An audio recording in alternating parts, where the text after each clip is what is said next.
Welcome to The Conversation. My name is KANOTHA GATUA, and this is the Conversations Give podcast, where we bring you real conversation that shape, affect, and transform our society. Today, we dive into a topic that is often unspoken about, but largely affects many young mothers in Kenya. Studies say that about 25% and 1 in 5 women in Kenya undergo postpartum depression. And the conversation is mental health among young mothers. My guest today has dedicated her life to see to it that these teenage mothers have gotten education, their mental well-being is taken care of. She is a counseling psychologist and a CEO and founder of the Young Mothers Empowerment Foundation. Ladies and gentlemen, Susan Njeri Wakape. Oh, my pleasure. Welcome to The Conversation. Thank you so much, Mr. KANOTHA. Yes. I'm so delighted to have this platform. Yeah. Thank you for offering it. My name is, if you've heard, I'm Susan Njeri Waitito, but better known as Mrs. Wakape. We have another Waitito that usually collide the names. Yeah. So I prefer sinking in Waitito there, which is equally my name. Well, I'm delighted to have you today. Karibu nyumbani. Asante sana.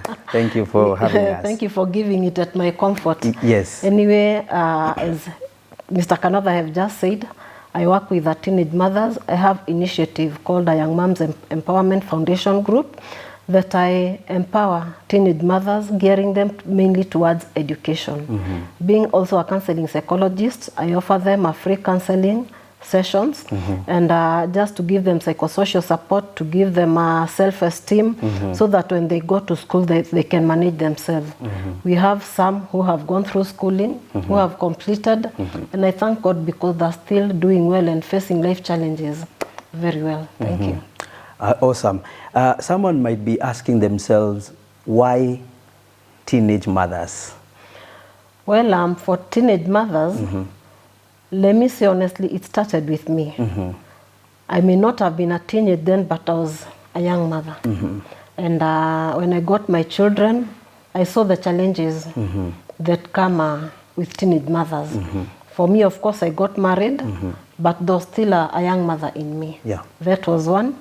And another one, still, I started working in the community. That was way back in 1997. We were working with USAID and Afia Plus in giving home care to families that were affected by HIV by then. So when the program ran off, I noted there was that gap. Because in those homes, you could find that there were mostly children-headed homes or orphan-headed homes. So you could find that the teenage mothers there, the young girls who were heading the homes, as they were fending for the family at their age, they could end up getting the children. And when they gave back to the children, the cycle would repeat itself. So I felt in that gap I could take that girl, rescue her, take her to school, empower her, and then in the process she could take care of the family well, you see, and also stop that cycle of getting one kid. The next thing is promised marriage in another place. She gets another kid, and by then they were so vulnerable because they were lacking. There was that void in them, lack of care. The family is kind of it's full of problems, so they were quite vulnerable to the men outside there. So that is when I started. I launched my program in 2015. It's when I launched it, and since then I think I've seen about 25 girls through school and through high school. But that was done in a collaboration with my late husband. I used to work with him. By then he was the MP in Juja. And he could offer me bursaries for the children. And for me, I could take care of the teenage mothers' well-being. I could also mediate for them from the parents. You know, in the vulnerable families, you'll find that the parent was not in the position maybe to engage a house help to take care of the kid. She was not in the position, she didn't have money to take a kid maybe to a daycare, maybe the kid was so young. So I had to mediate with the parent because it came with a lot of projection also. You know, the parent could say, oh, naona zile mashida tuko nazo umekuja kuleta mtoto, you know. So we had to calm the parent and give her the essence of taking care of the kid as we take the girl to school. So there was a lot of mediation also in school. Remember, this is a mother there because we prefer taking them to a day school, and there is a kid needing to be taken care of. So that times the kid would be taken for clinic and the mother would have to be there. At times there is breastfeeding, the kid well-being in the morning, you know, at times they could even report to school late, which I appreciate because the head teachers used to accommodate them in their own way. Yeah. So that is where I started back in 2015 because of that gap of those vulnerable children. Yeah. And what is that thing that kept on pushing you and the motivation behind what you're doing with Young Mothers Empowerment Foundation? Well, I think for me, one, it's my heart. I think I have an empathetic heart. So once I could go and see that kid, see that girl look into her future, and I could see a different girl years to come. A girl who has a lot of self-awareness, a girl who would be educated, and a girl who would bring change in their family. In fact, our motto, in our slogan in Young Moms is standing a second chance. If given a chance, that girl can move on very well. Some of the girls, we target girls from vulnerable families. And you see, for these girls, if they're not given a chance, they'll end up having second, third kid, maybe from even different men who will take advantage of them. And I see in this case, girls are more disadvantaged. Yeah. I'm sorry to say, than men. Because in this case, a girl who gets pregnant, the boy will continue with schooling. Sure. In this chance. Yes. The boy may even say, I don't know you. And before we come to the DNA, it's also a process. And remember, this is a vulnerable family. Yes. So it brings a lot of commotion. So for me, when I see this girl, I see a girl who can turn around their lives if given a chance. And I still empathize with them given to that.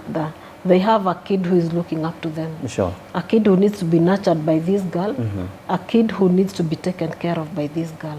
So if the girl is not well taken care of, the mother, another teenage mother, the cycle will keep, that ripple effect, the cycle will keep continuing in that family. Yeah.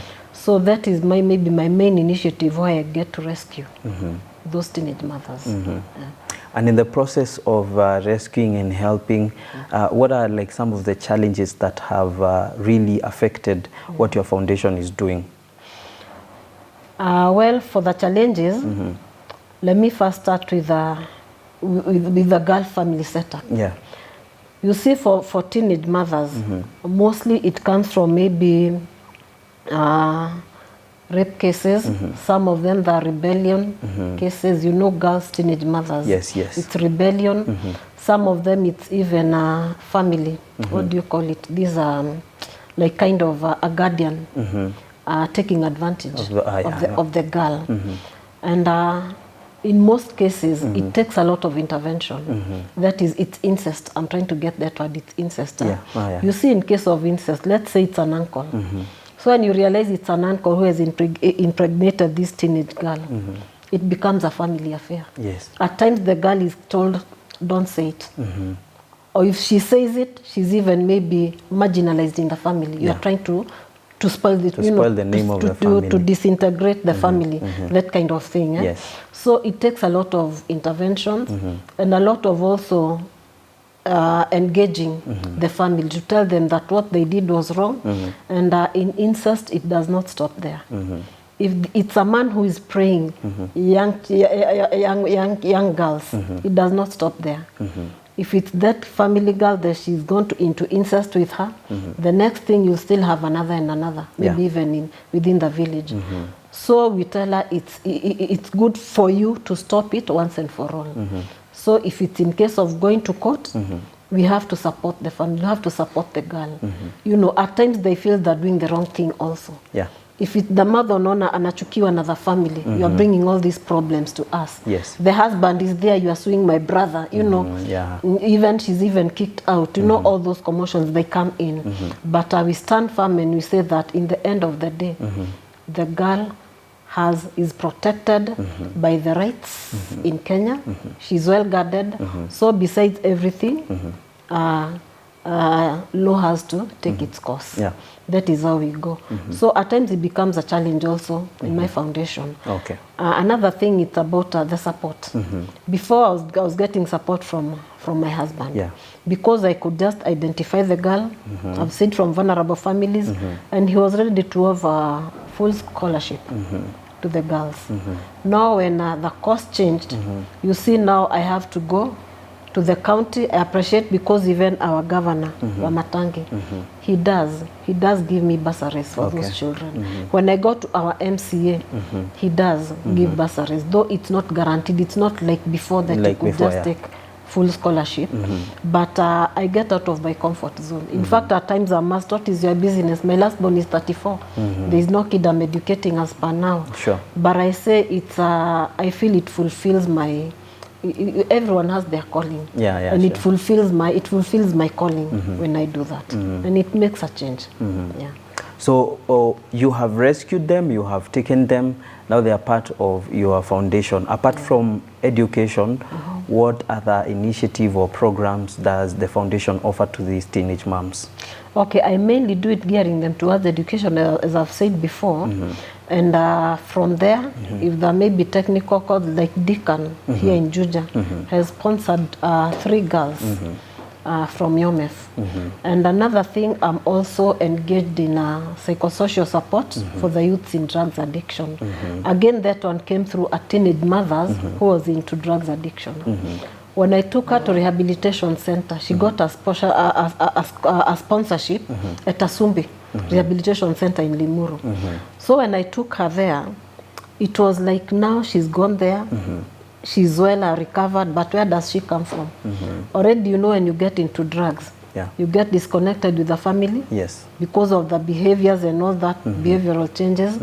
So when I just thought when she comes back, I need at least to have rescued another, you know, and have a forum with those to see whether she'll be able to, because, you know, maybe she'll fall back to the same company. But at least if she finds a change company, she'll have people to work with. So I got them engaged, and we still do psychosocial support. We have a mat treatment at Gashororo, just down here within the area. And I have the youth there. We do psychosocial support on drugs and addiction, and some of them have gone through. I started with the LVCT. It was across the other side of the road. And by then they were going to Ngara for methadone. And it was a huge toll because these youth, you know, they're into the addiction. They could go without fare. And I'm happy because some of the matatus, because some of them were kamageras, makangas, they could give them free. They could offer them free transport. So they could go, get their dawas, and come back. And in that process, we managed to rescue about 13 of them. Some of them, they have a tree planting nursery here in Sewage. They call themselves reformers. And it's something that I'm always proud for. When I meet them, I feel so good. Yeah, it feels good. And you see, you've transformed somebody's life. You've actually transformed a generation. That is what I say. If you make change in just one person, you've saved a generation out of that person. Before we get into mental health among the teenage moms, there is a study that says that the teenage pregnancies has risen up from 15% to around 20%. And my question to you would be, what are some of the issues or some of the things that are, you know, like supporting these teenage pregnancies, or some of the things that are really pushing people to, you know, get into these early pregnancies? I think one problem is that the exposure that we're having nowadays. One, you know, some years back, when it came to alcohol, no teenage mother or no teenager you could find in the bar taking alcohol. But nowadays we have all sorts of brews in our areas whereby you'll find these teenage mothers going to seek solace there. Again, it's about other parents. There's a lot of child negligence. In case that the parents, maybe you're a single mother, I'm not 100% blaming them, because in the end of the day they have to fend for their children. So you'll find the parent ametoka asubuhi, coming back in the evening, late in the evening, leaving very early in the morning. So that kid is literally left to to psychologically. She does not have somebody to engage with. Sure. So she ends up engaging with the other teenagers. And in some homes, especially in these vulnerable homes, you'll find that teenage mothers, something like a sanitary towel. In fact, there's a time we're trying to lobby, we have them free for them. And the government has tried, because it does provide at times, but it does not get 100%. In some schools, it does not reach there. Okay. So you'll find this kid has herpes, she has no sanitary towel. So what happens? If the guy happens to carry her, today and I'm save here 50 bob and a sanitary towel, she'll go and buy. Again, it's not a priority to the mother. Sure. Because the 200 that she's making in that day, atanunua unga au atanunua nini, boga, you see. So it becomes a challenge that is left to the teenage mothers. I used to give her sanitary towels. And I used to source them from friends. Though as per now, I've not been able to get back to the program. Okay. But I could see it used to help a lot. Because those are some of the things, especially girls, that is a very essential thing that we take for granted. And it's something that a girl, if she does not have it, it's either she misses school for those days. Again, there is also that stigma. Akienda akijisoil kidogo, maybe she's not properly well protected. She ends up being nagged by the boys, being laughed after and all that. Yeah. And that also brought another change as we were offering sanitary towels in school. Nowadays, when we do them with the boys. Before we could segregate the girls. But now we let the boys come into the program. When we do that psychosocial support, when we train them, the boys are there. So that they get also to be enlightened and they'll feel okay when they see that girl with that problem. Maybe it's a brother, he'll feel free to run for a sanitary towel and bring to the sister. So we try to demystify that. However, girls, they're more vulnerable because even of their emotions, when they have that void in them, if they get out there, whoever embraces them, they fall for it. And some of the parents, they're into alcohol drinking, some of them, they're abusive even to the teenage mothers. Like we went to a school sometimes back and we gave them notes to write their issues because that is what we do because of confidentiality. And you could note that about over 50%, they were saying, my mom calls me a prostitute when she's drunk, my mom is never at home. You see such cases. But for parents, as much as we are fending for our children, let us also create time for them. And just, you've mentioned something and I would like to hear your thoughts about it. You've talked about child negligence. You see, we're in the era of social media and, as you have mentioned, exposure to social media, to other, teenage, trying to tell them or trying to give them experiences on, to just try some other new things.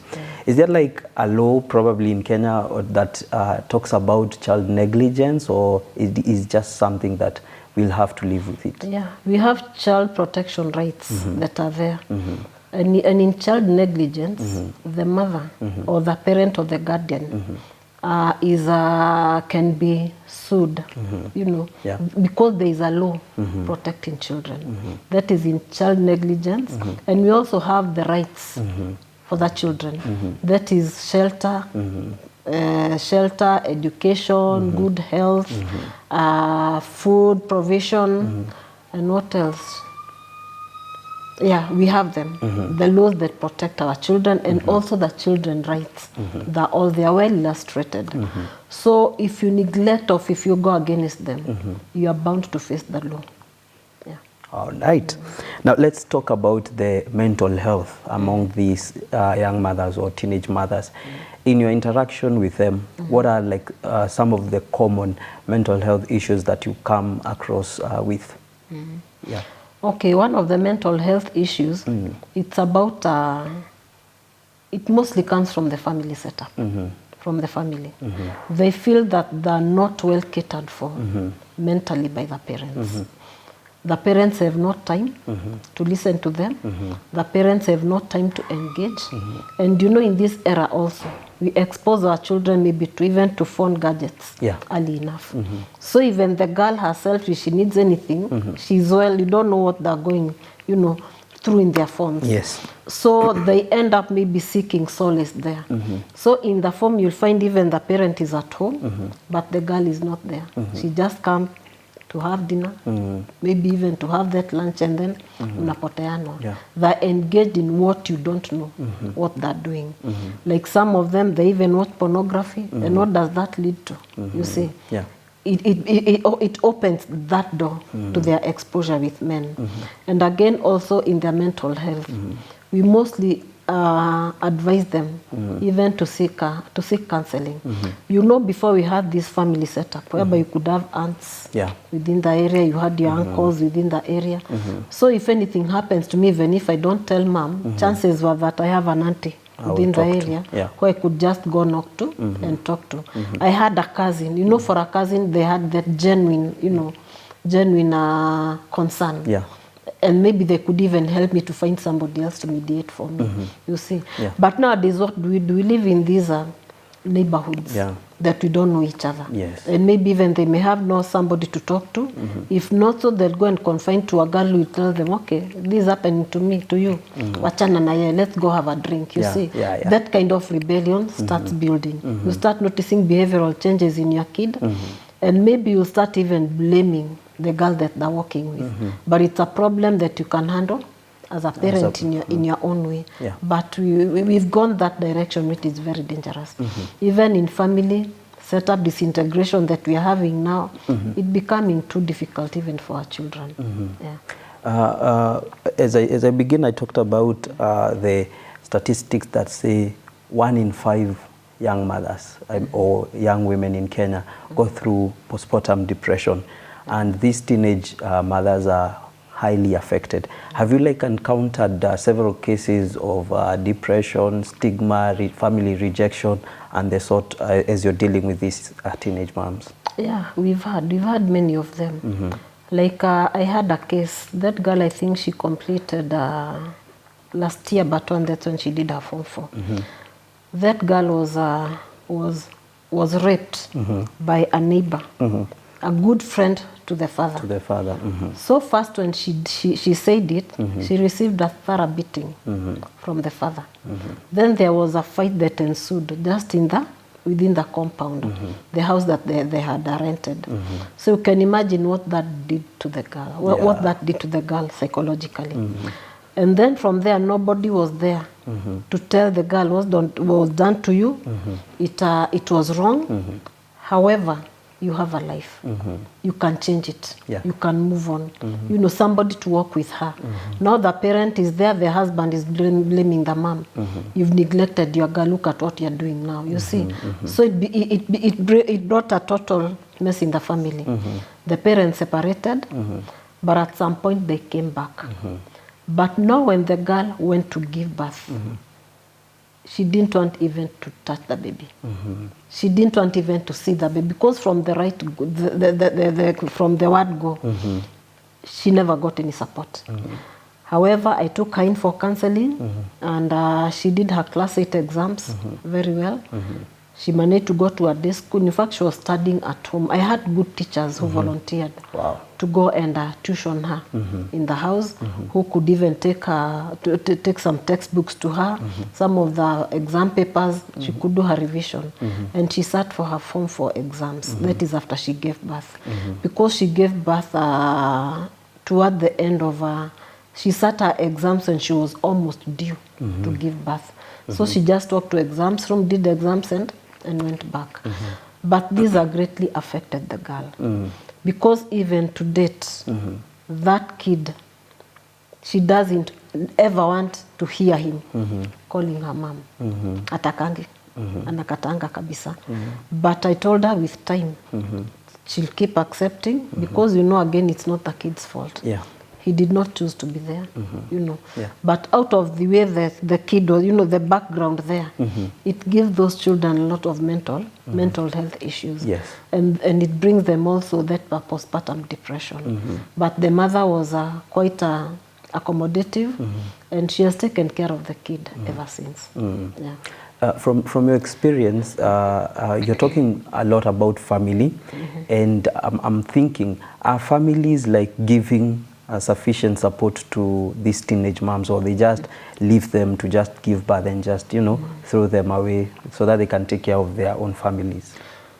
You know, mostly in these vulnerable families, do you know there are even some parents who are even happy when the kid is not schooling? Because that's a burden to them, you know. There are some of them who will even tell the girl, get married to this guy, so that she'll just let the burden off. So you can see the engagement to that parent who feels that the kid is already a burden. The kid has already brought another burden, you see. So in most cases, they fail to engage the girls. In most cases, they project towards the girl. That the kids will even call that their children, you went in Malaya, you know, those kind of words. And some of them, they even go drinking. When they come, the kid is even kicked out, you know. These cases happen a lot. And in those vulnerable family setups. Because in other instances, in a normal family, you'll find that the parents will say, well, take the kid to a boarding school, or even maybe take the kid to a daycare.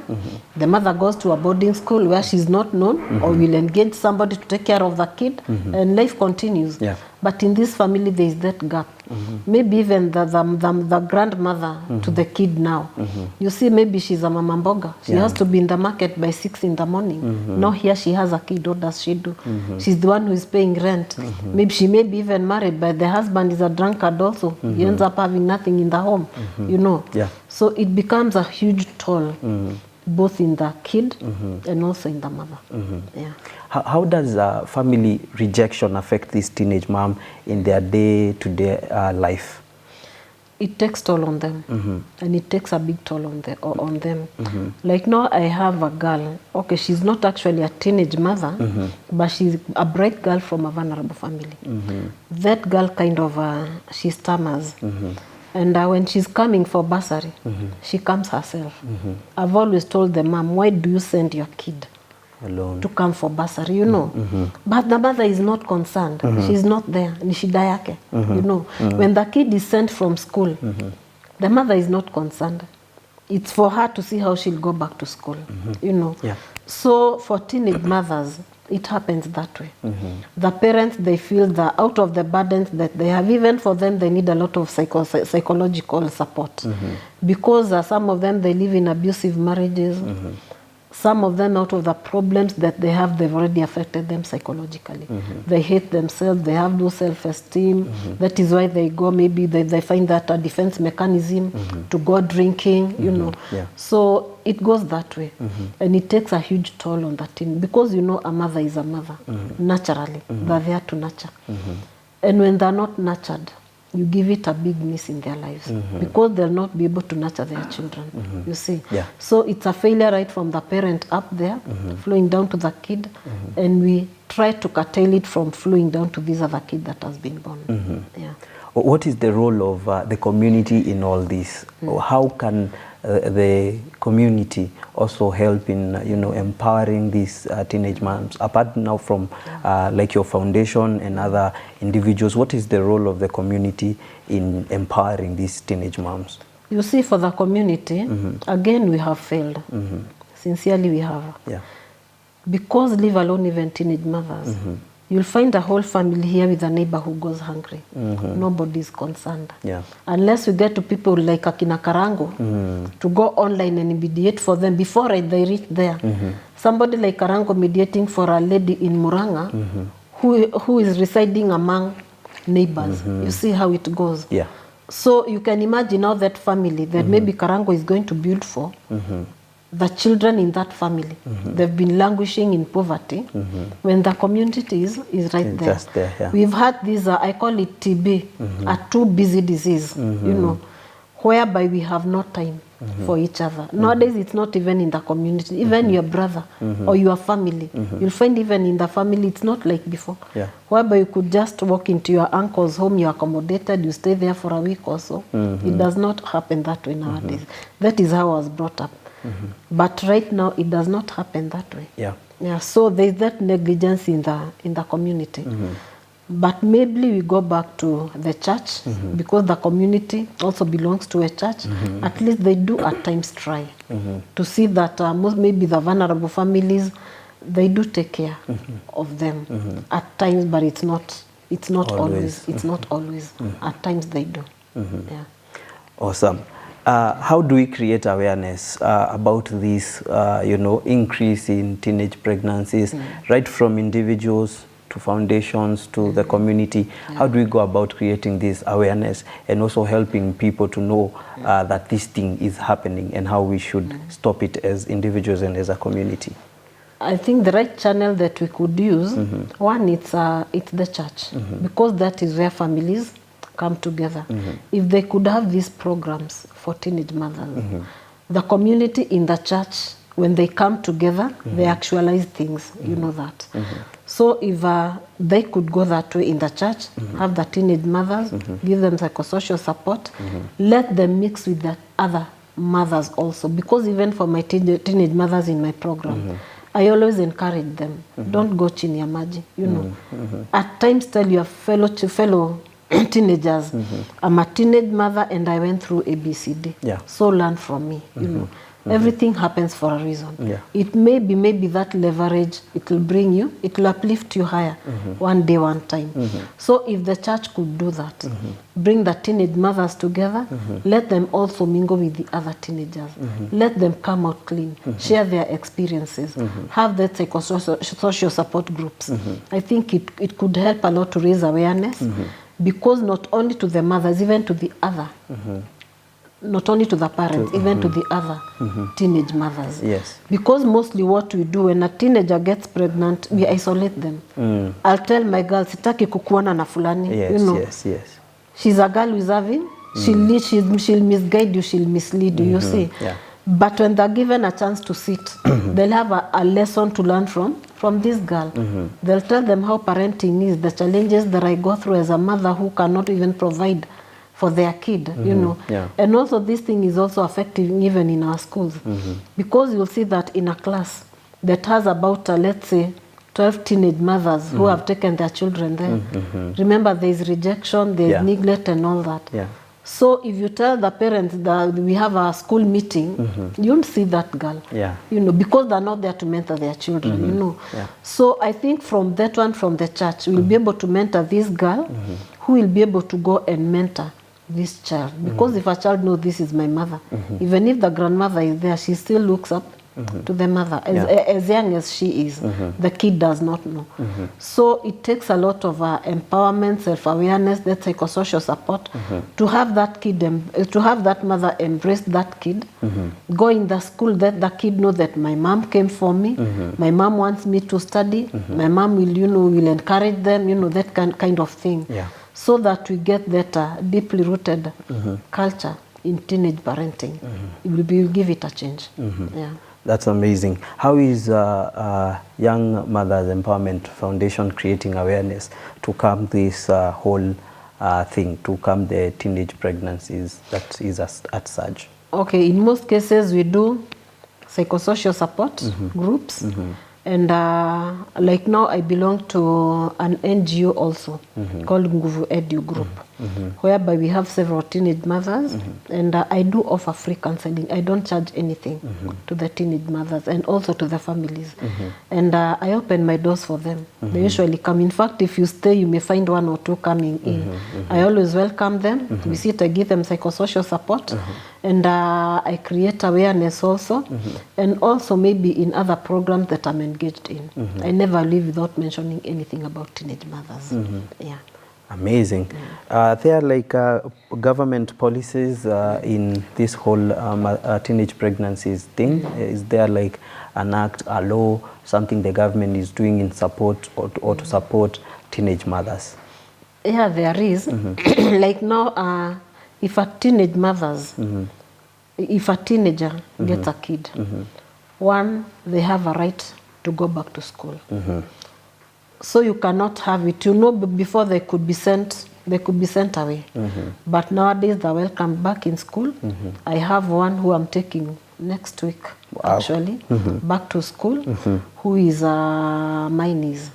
And I felt happy because when I went to seek that place, the head teacher welcomed me well, and she said, it's okay, bring her back. She has a right to education, and she has a right to go back to where she was. We have no right to stop her from continuing her education. That is one thing that the government has really done good, because it was a big problem. Before, they were never accepted in school. I want us to talk about, as now a counselor, some of the coping mechanism for these mothers. Maybe they are going through depression. We've talked about rejection. We've talked about other mental health illness, like what has you've called it behavioral change. Someone who is in that phase. What are some of the coping mechanism, or how can they deal with this whole motherhood and pregnancy without it getting into their head? Okay, you know, once a teenage mothers realize that they're pregnant, maybe it's out of rebellion, the causes that I've mentioned, they get into grieving. For us in grieving, we mainly tailor it to somebody who has lost a kin or a close person. That is how we relate it. But you can grieve even over that phone of yours if you lose it, because it's something that you've lost. So for them, they get into that grieving. Maybe they go into denial, they go into depression, they go into anger, they go to bargaining, you know, in all that. So we have to see them through those changes for them to come to acceptance. Yes, I'm pregnant. They go into bargaining. Maybe I should have listened to my mom. Maybe I shouldn't have been late that night. Maybe I shouldn't have slept with that man, you know. You know, maybe even blaming myself for what happened. Because in most rape cases, you'll find that maybe it's a girl who was walking, maybe who had even gone to a shop at night. When they get raped, what does the community say? Ulikuwa unafanya nini usiku nje? You know, we throw the ball at them. You know, we throw the blame at them. So they go into all those stages. They blame themselves, and then they do that. They get into depression. So when we work with them, we take them up to acceptance. They tell us, face the reality now. You're pregnant. Face the reality now. This is your baby. Face the reality now. This baby, it's not their fault. That baby did not choose to be there. It happened that they're there. So if you hate them, it won't be right. Because the baby is quite innocent, you see. So we take them through those stages so that when they come to acceptance, no matter what the circumstances that has brought the baby, they come down to the baby is innocent. And the baby has a right to live. And again, I tell them, you never know who you are carrying in your womb. Our leaders that are there today, some of them were neglected, maybe by their fathers. Some of them, they grew up in children homes. See somebody like Bahati. You see, he grew up in a children home. If the parent knew that I would have a Bahati tomorrow, he could have struggled to the end with the kid. So we try to tell them, accept it. And we tell them, you still have a second chance. You'll have a baby. You'll give birth, the baby will grow, and you'll get back to your life. The thing is that keep your vision. Don't lose your vision. If you've been envisioning to be a teacher, this is just a bumpy road that you are going through, but somewhere down the line, you are going to recover, and you are going to get that straight line that you'll move on with your life. So we try to work with them so that they accept and they don't get into depression. But they need that counseling outright, yes. Awesome. What is like the greatest stigma that surrounds young mothers? What is that one that you have really encountered, even they have talked to you about before they open up? What is that one thing that held them back, and what were they afraid of? One thing that they get afraid of, they're afraid of the unknown. You know, you're here, you're getting a baby. You've never been through giving birth. You've only heard stories. When you go to the hospital also, you get all those relating stories. The way mothers scream, the need that is there, you know, they're always afraid of that. And in most cases, when teenage mothers, even when they get to go to the hospital, when it's their due time, Some of them, they'll even lock themselves in the room because they don't know. They're just afraid. Nasikia uchungu, but they don't want to say it. They feel like they can handle it themselves. So in this case, it becomes even very risky for them, even at their age. Maybe somebody is 16 years old, giving birth at that age, it comes with its own package of risks, you know. Yeah. But they sail through very well, most of them. And again, it's about bringing up this kid. You know, you're a mother, you're a teenage mother, you're breastfeeding, your friends are popping in to see you, you know. Yeah. It leaves you with a lot of stigma also. Knowing some of them are going to school, they're leaving you in the house, you're breastfeeding, you just feel wasted, you know, that kind of thing. And again, also, maybe this teenage mother was in a relationship. So when they tell this young man, the kid is yours, anasema hata sikujui, that kid cannot be mine, you say. Yeah. So there is also that rejection.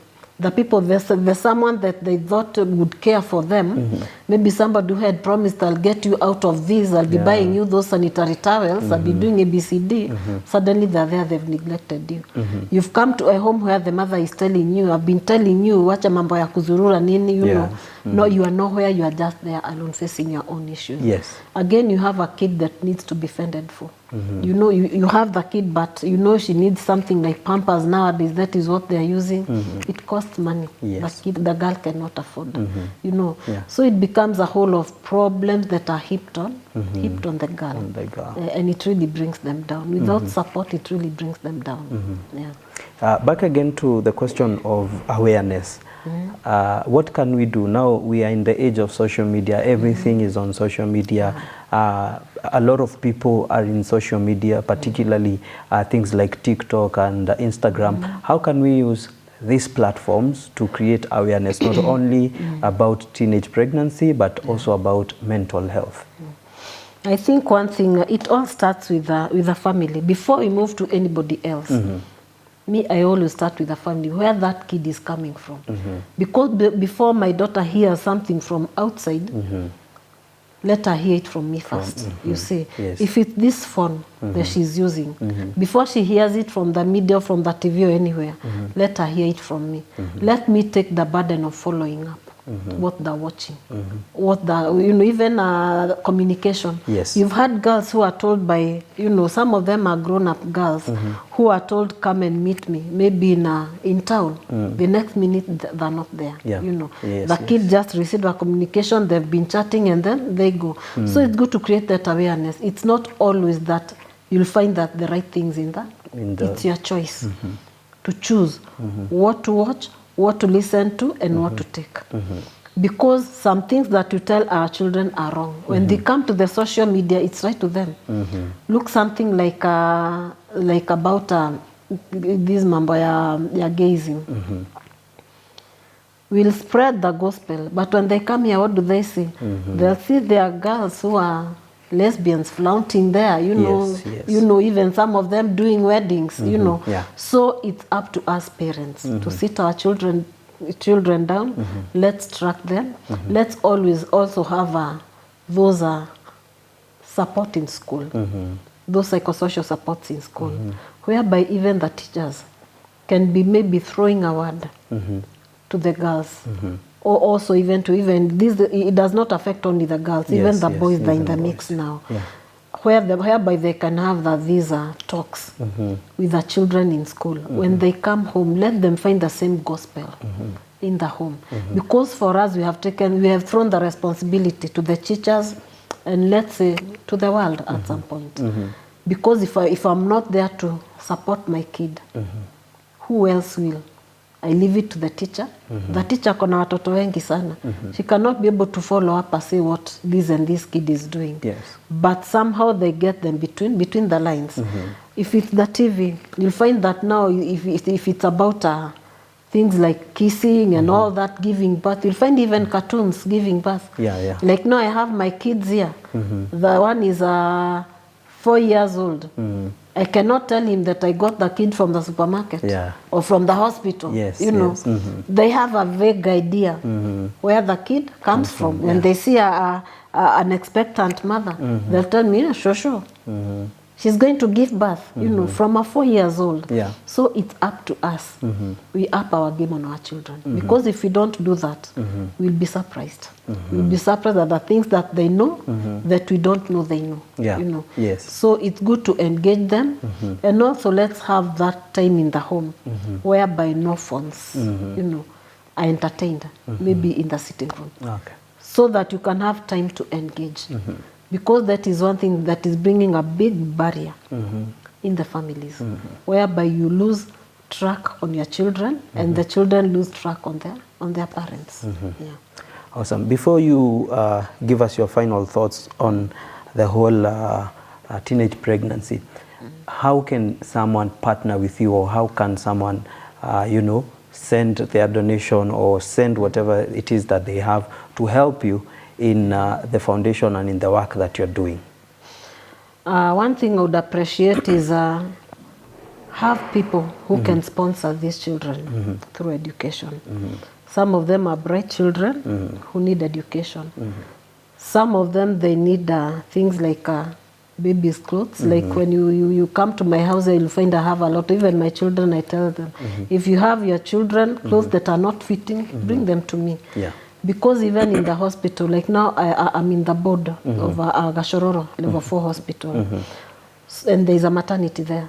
So at times a teenage mother will walk in without any clothes, you know. Yeah. So I rush, we go get them, and I offer.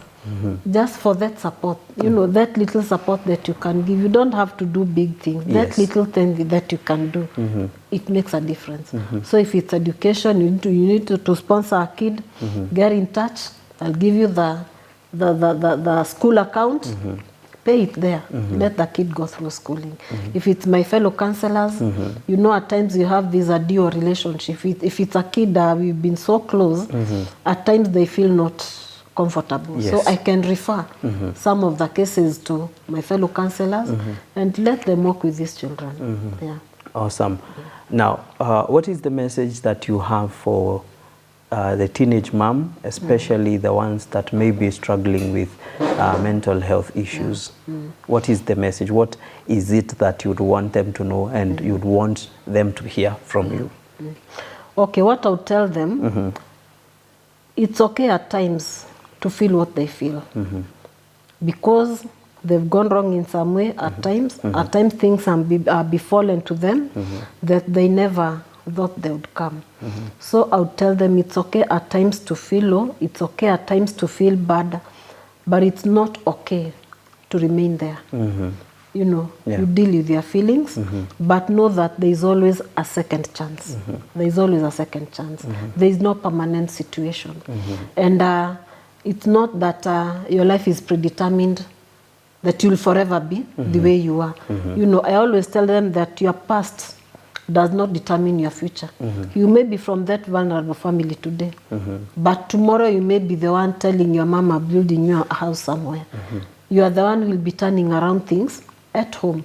So long as you don't choose to remain there where you fell, it's a time to rise up, dust yourself, and look for opportunities. If you are a teenage mother, go back to school if you had not completed. Go back to school, do your studies, source for help. You can reach out to me, source for help, go back to school, finish your education, especially the Form 4 certificate. I always tell them that it's very, very essential. The Form 4 certificate, without it, it's hard to move on. To move on with other courses that you want to do. So I always tell them, don't give up on yourself. Know that it has happened to you. It has happened to others. You're not the first person. And they've always moved on. So mine is to encourage them. And also seek help for your mental health. I do counseling. I've said I don't charge. I have my fellow counselors who equally at times they weigh the cases. They don't charge. Don't sit there or lock yourself in the house. Maybe think of abortion if you're pregnant and all that. No. Go seek help. Talk to the right person. Get in touch with me. I'll link you with a counselor, or you can come to me and we can work together and make a difference in your life. Yeah. Final question. How does the future look for Young Mothers Empowerment Foundation and for you as Susan Njeri Wakape? Well, for me, I say I take every day at a time, because this is something that I do out of my heart. Yes. I don't do it out of a business, you know, like kind of a money making thing. It's something that I do to my fulfillment, and also to the girls' fulfillment.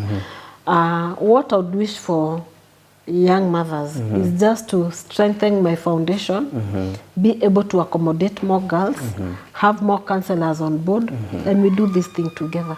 Let's reach out, not only in Juja, let's reach out to other. You'll be able to reach out to other areas. Yes. Maybe you can even in future have it as an NGO, whereby I won't be limited to where I want to go and do my interventions on teenage mothers. Yeah. Awesome. Thank you so much for your time. Karibu That sana. is such an insightful conversation, and I hope our listeners and our viewers will go through the conversation, and they will see how they can help you and how you can partner together. I always have a gift for my guest. I Oh, don't know. really? Yes. I always carry something, and it is right here with me, and I want to give you. This is my gift to you for giving us time as a sign of appreciation. Wow. Yes, this is my book. This is so nice of you. Yes, I have written a book called Echoes of Inner Self. Okay. Unmasking Fear and Quest for Identity. And I want you to have that book. Okay. Read it, you know, just go through it and tell me what you think about it. This is wonderful. Yes. This is wonderful. Yes. So that's a gift for you, free of charge, for your time. Thank you so and much. for the impact that you are bringing in our society. Thank you. Again, asante sana. I so much do appreciate. Yes. I think I should have your... Yes, I will do it right now, even before we end it. I will just sign it for you, so that my signature will remain here. Let me get your pen. Okay.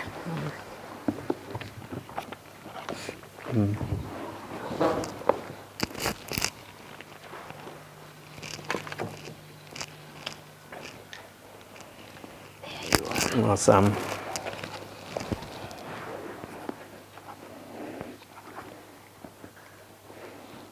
This is so nice of you. I'm also doing a book. Awesome. Yeah. So I think I'll be getting that pro bono. Yes. Advice. Yeah.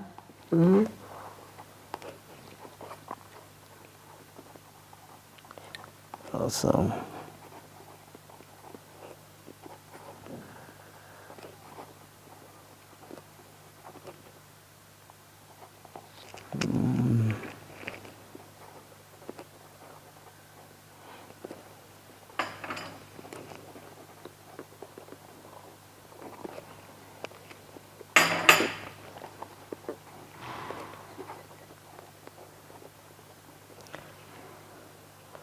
Fast.